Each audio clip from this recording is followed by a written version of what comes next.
Buenos días, seguidores del diario El Tiempo. Bienvenidos nuevamente a este espacio de entrevistas en vivo. El día de hoy, jueves 27 de mayo, estamos en vivo con Fernando Guamán Flores. Él es doctor en comunicación y director del Centro de Investigación en Opinión Pública de la Facultad de Comunicación de la Universidad de Piura. Bienvenido, Fernando, a este espacio.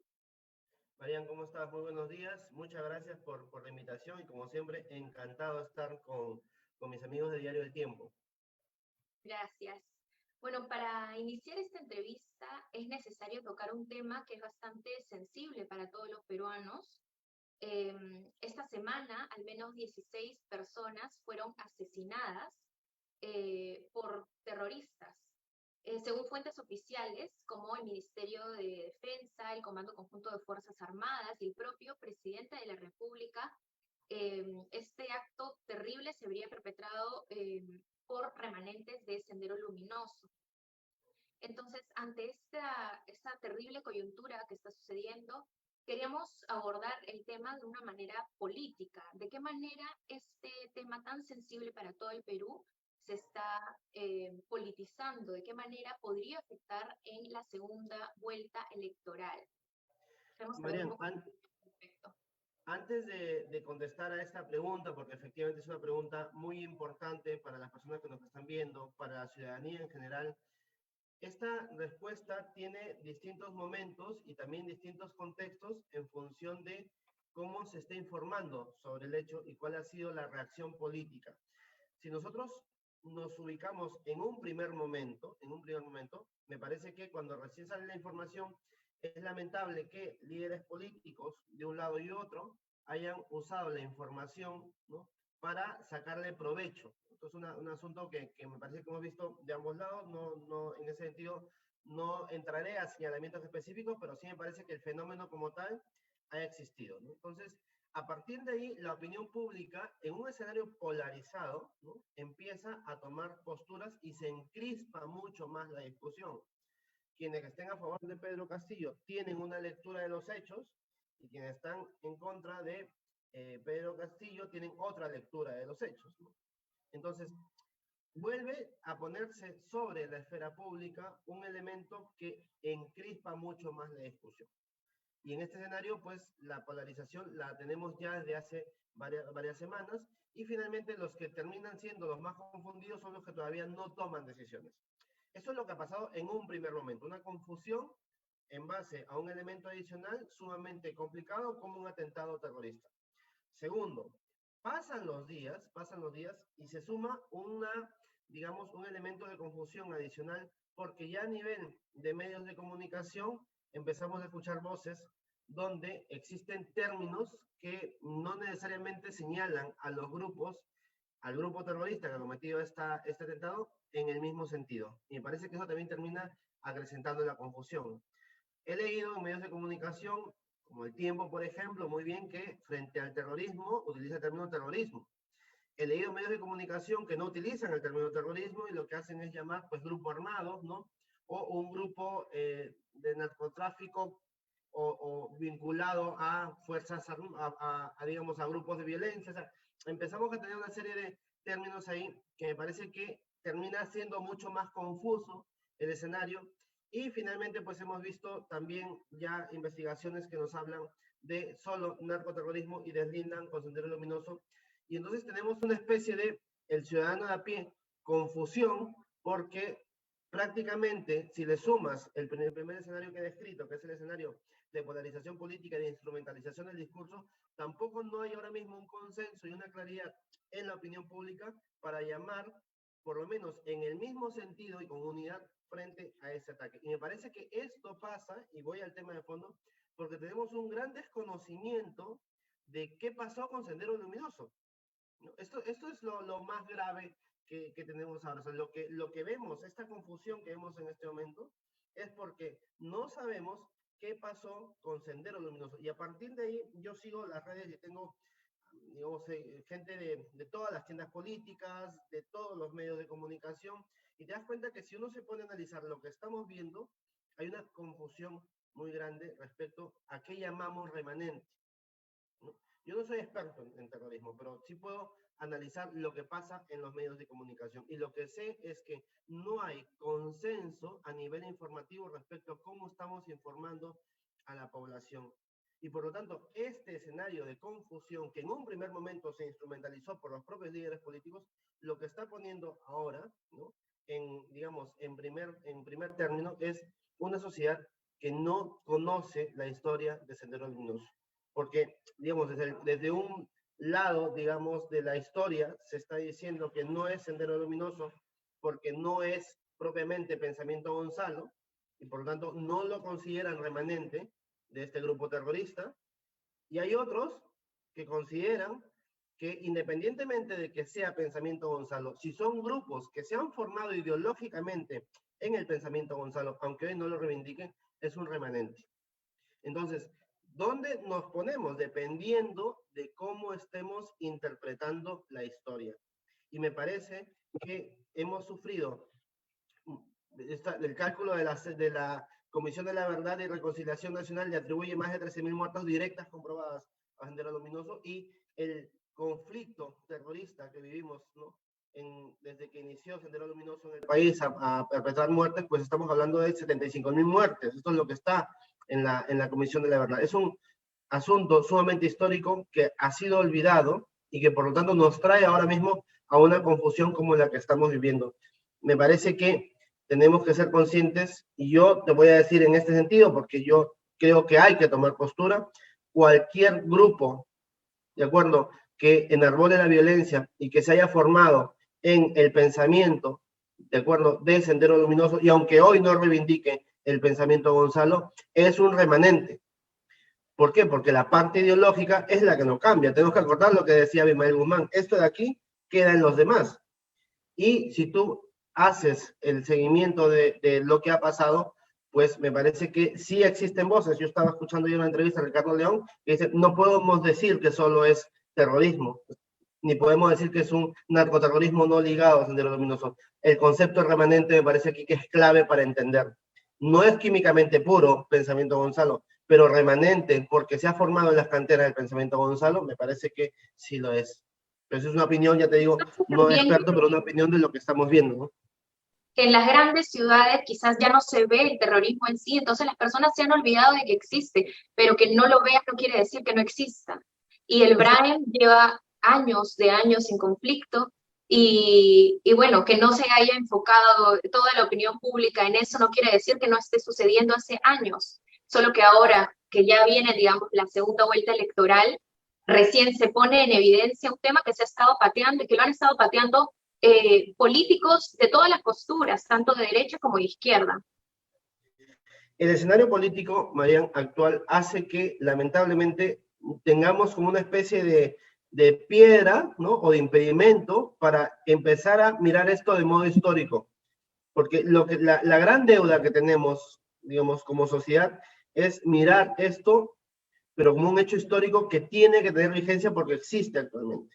Entonces, cuando hemos visto automáticamente la posibilidad de que un atentado terrorista pueda afectar la campaña política, se ha puesto en primera fila el tema político. Y me parece que aquí lo que tiene que entrar fundamentalmente es el tema histórico y el tema de los hechos. Si hay candidaturas que se pueden sentir afectadas o no, esto es muy aparte. O sea, hay que aislar los hechos, ¿de acuerdo?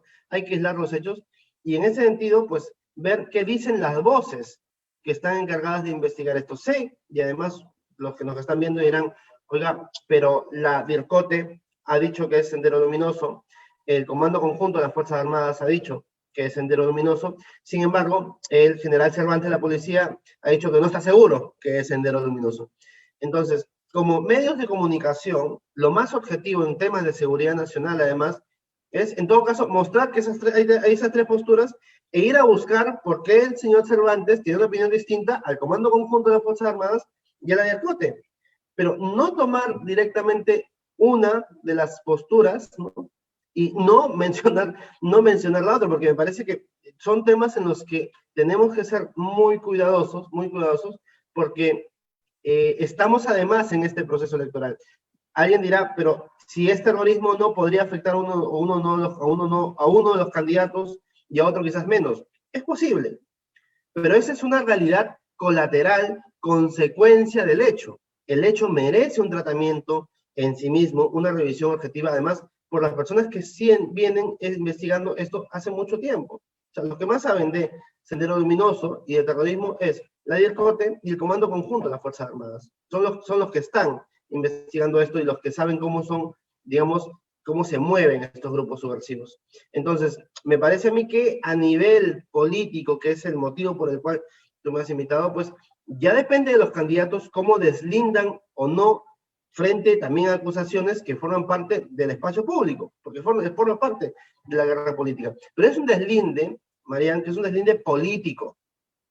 Y los gestos políticos son los que llevarán a que la sociedad pueda creerles o no creerles. Tanto en el caso del señor Castillo como en el caso de la señora Fujimori. Son gestos políticos y en la arena política ellos tendrán que moverse. Pero este caso como tal es terrible, son 16 muertos y tiene que estar aislado, y son los políticos con sus estrategas de campaña los que tienen que condenar fuertemente esto. Entonces, ya cada quien sacará su evaluación de cómo han actuado los candidatos, ¿no? Claro, ambos candidatos han salido obviamente a lamentar este hecho, pero creo que quizás en el debate electoral deberían tocar cuáles son sus propuestas al respecto, qué cosa es lo que proponen para mejorar la situación de las personas que viven en esta zona de conflicto, como dice el Brian. Efectivamente, efectivamente. Has dicho algo justo que yo iba a mencionar, que era, se pone un nuevo tema en agenda central para el debate. Se pone un nuevo tema, y aquí los dos llegan, no voy a decir con propuestas objetivas diferentes, porque no las conocemos, en este punto específico, respecto a este hecho en particular, pero sí por lo menos con percepciones distintas. Y el debate es el espacio idóneo para que manifiesten claramente cuál es su posición. Sabiendo además, y que esto es lo complejo, que yo creo que como no forma parte de las enseñanzas de la formación de los chicos, qué es exactamente la violencia que hemos vivido de los años 80 en adelante, y qué cosa es, además, Sendero Luminoso desde el punto de vista ideológico, porque hay que entender que las armas, ¿de acuerdo? Y el enfrentamiento violento no es una, digamos, acción simplemente de la voluntad espontánea de alguien que comete un delito. Estamos hablando de acciones violentas que tienen un sustento ideológico.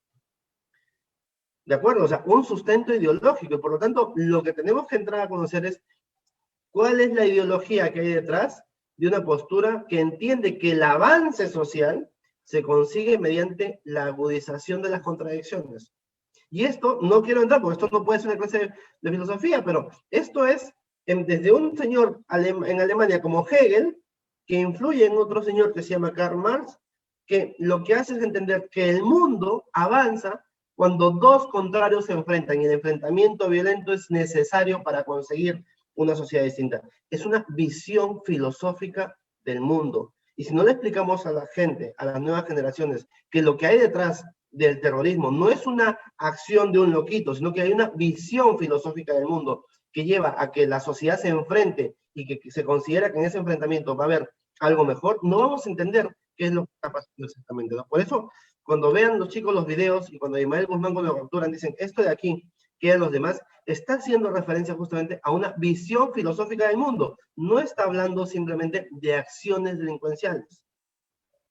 Claro que sí, y bueno, y este pensamiento también indica de que el fin justifica los medios, y lamentablemente para ellos personas inocentes mueren con tal de que ellos puedan perpetuar esta ideología. Eso es lo terrible. Hay una diferencia, digamos, muy importante entre las miradas comunistas o colectivistas y las miradas liberales. De acuerdo, yo ya siento, Marian, que a esta hora de la mañana tengamos que hacer algo de filosofía, pero es, en las miradas colectivistas, como más importante en la sociedad, el individuo no interesa. El individuo es un medio para conseguir un fin colectivo. En las miradas liberales, justamente el liberalismo, cuando ocurrió la Revolución Francesa, después de la Revolución Francesa se instauran los derechos individuales del hombre y del ciudadano. Por lo tanto, el individuo es el fin supremo del Estado. Y después del individuo, pues nosotros ya en democracia llamamos la persona que es el fin supremo. Quiere decir que individualmente cada uno de nosotros valemos. Por eso es que la democracia al fin no justifica los medios, porque la persona tiene un valor en sí mismo. En las miradas colectivistas o las miradas comunistas, no es tan importante el sujeto, la persona, sino que es más importante el grupo. Y estas son dos ideas que vienen desde el siglo de desde la ilustración. Estamos hablando del siglo de las ideologías.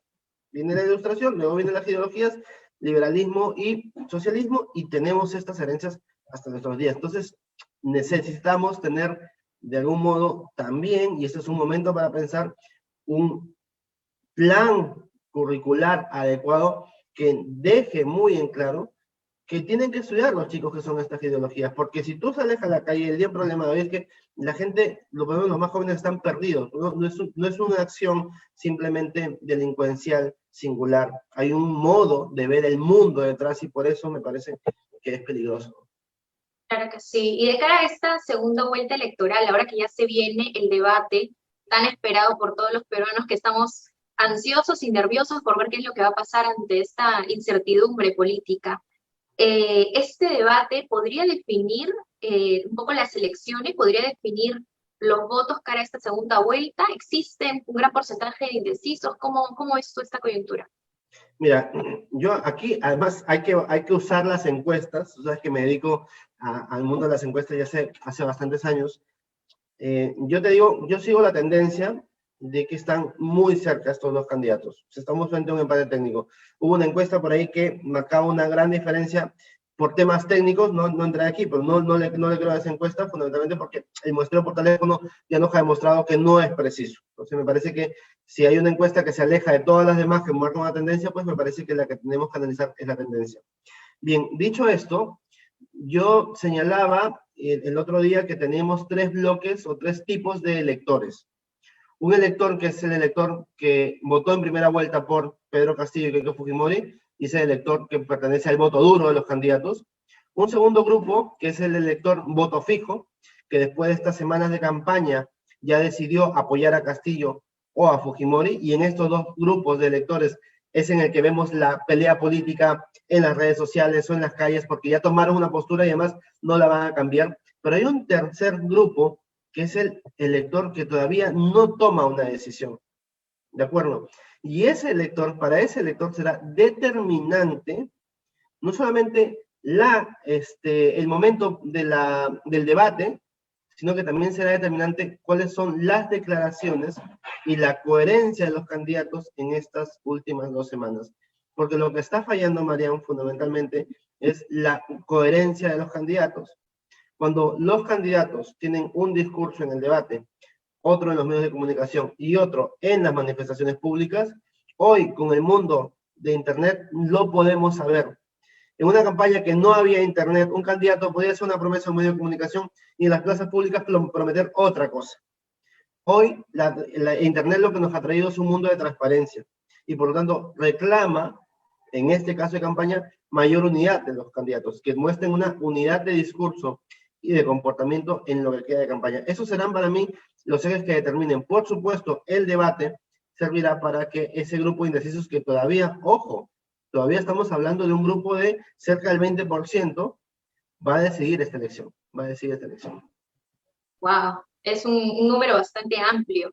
Es un número muy amplio, Marian, para un escenario de empate técnico. Es un número bien amplio para un escenario de empate técnico, por supuesto que sí. Claro, porque puede definirlo absolutamente todo, diríamos. Así es. Bueno, se comentó también como parte de la opinión pública, como parte de la agenda pública, que el ausentismo en primera vuelta pudo favorecer a uno u otro candidato.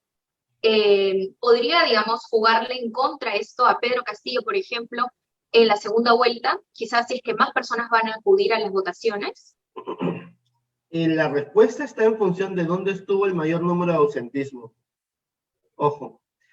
Y el ausentismo, a ver, y aquí también hay que medirlo del siguiente modo. Los criterios para dar esta respuesta tienen que ver con densidad poblacional, porque no es lo mismo que se ausente el 10% de electores en una región que no tiene tanta densidad poblacional como el 10% de electores en una zona donde hay mayor densidad poblacional. ¿De acuerdo? Ese es un criterio. Y el otro criterio es el ausentismo en zonas donde mayoritariamente puede ganar Pedro Castillo o el ausentismo en zonas donde mayoritariamente podría ganar Keiko Fujimori. Esos, digamos, son los dos elementos de criterio para valorar a quién podría afectar. Entonces, si nosotros vemos el ausentismo de la primera vuelta, el ausentismo ha estado fundamentalmente en ciudades con alta densidad poblacional y ciudades más cercanas a la costa. Entonces, por varios motivos, ¿no? Entre otras cosas porque la gente, pues, o tiene su dirección en una ciudad distinta a la cual radica ahora mismo, o porque no ha querido moverse por el tema del COVID. Me parece que conforme vaya bajando digamos, las muertes por coronavirus, ¿no? Y conforme vayamos ganando mayor interés en el proceso electoral, estoy, y me voy a dejar decir esto, convencido de que el ausentismo en esta segunda vuelta va a disminuir. ¿Por qué? Porque es una segunda vuelta, respecto a la primera, es una segunda vuelta que está generando mucha expectativa. En la elección del año 2016 no hemos tenido, por ejemplo, tanta preocupación por el debate técnico. ¿Por qué en esta elección el debate técnico, que normalmente no es que sea la preocupación central de la opinión pública, ha sido tan importante? ¿Por qué? Porque dependiendo de qué decisión tomemos, el país puede tomar un camino u otro. En el 2016, Pedro Pablo Kuczynski o Keiko Fujimori tenían más o menos la misma propuesta programática, el mismo plan económico. Por lo tanto, pues aunque ibas a decidir por uno y por otro en función de si eres simpatizante de Pedro Pablo o simpatizante de Fujimori, o no quieres darle el voto a Fujimori, entonces vas a votar, pero no tienes esta preocupación, porque no es que haya dos Perús distintos que van a aparecer después de la elección. En este momento sí, son dos propuestas completamente distintas, por lo tanto el interés en el proceso ha aumentado, al punto de que probablemente los que nos están escuchando recordarán que en el 2016 no estábamos tan preocupados por el debate técnico como sí hemos estado ahora. Y es porque justamente estamos en un escenario en el cual los caminos después del 28 de julio de este año pueden ser distintos. Entonces la sociedad empieza a preocuparse. Y eso me parece que ayudará a que el ausentismo tendrá que ser menor respecto a lo que fue en la primera vuelta. Porque además el coronavirus empieza a bajar con la llegada de las vacunas.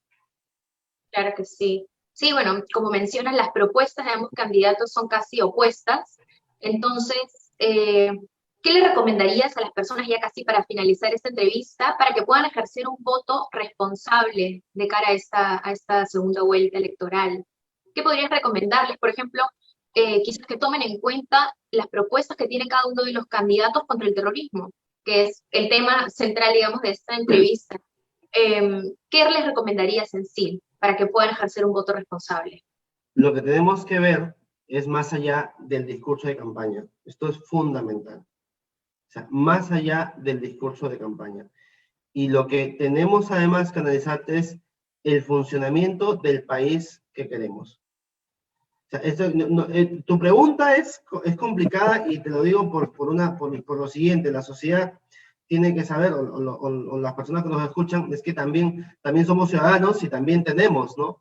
una postura, pero cuando tenemos que analizar, tenemos que ser bastante objetivos en ese sentido y entender que lo que va a determinar, con nuestro voto, lo que va a determinar son dos caminos distintos que la sociedad tiene la libertad de hacerlo. O sea, esto también hay que decirlo. O sea, una persona que es respetuosa en las instituciones tiene que respetar lo que finalmente la sociedad peruana decida. O sea, esto de entrada, eso es lo que marca un demócrata. Un demócrata lo que marca justamente es el respeto al funcionamiento institucional. El respeto al funcionamiento institucional y el respeto a la libertad y a las libertades. Y es ahí donde nos tenemos que jugar la decisión. O sea, y en ese sentido, ambos candidatos tienen mochilas pesadas, de modo distinto. Ya lo sabemos y no voy a entrar ahí, de modo distinto. Pero quienes consideremos que voy a dar un gobierno con mayor respeto a las instituciones y mayor respeto a la libertad, me parece que estamos en un camino que va a permitir que el Perú siga como república.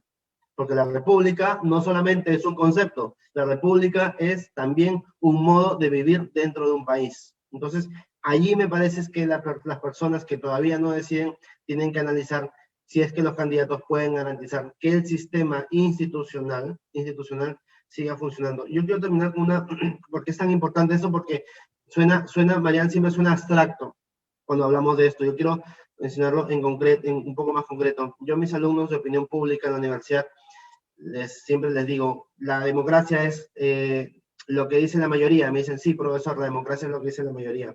Entonces, yo les hago siempre el siguiente ejercicio.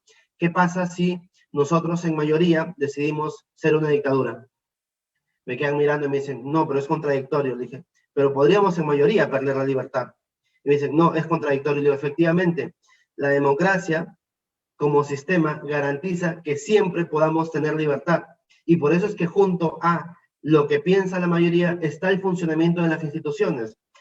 Y esto es fundamentalmente equilibrio de poderes, que no todo el poder esté concentrado en una persona, que si el Congreso dice algo, existe un tribunal constitucional que lo analiza y ve si es viable o no, que si el presidente quiere hacer algo, tiene que preguntarle al Congreso.